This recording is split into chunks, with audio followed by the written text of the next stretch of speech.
In this video, I'll demonstrate how to resolve the green screen problem on Capcut PC. Let's jump right in. Start by opening the Capcut application on your PC. You can either open an existing project or begin a new one by selecting the respective options.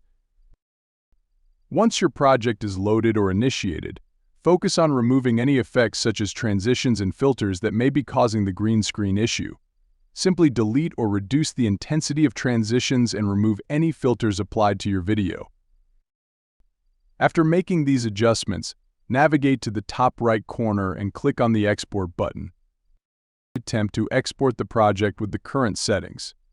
If the issue persists, consider exporting the video in a lower resolution to see if that resolves the problem.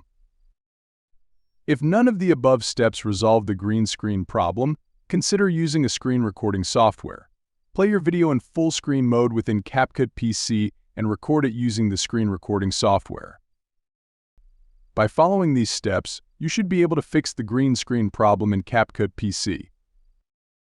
If you found this video helpful, thank you for watching. Peace out.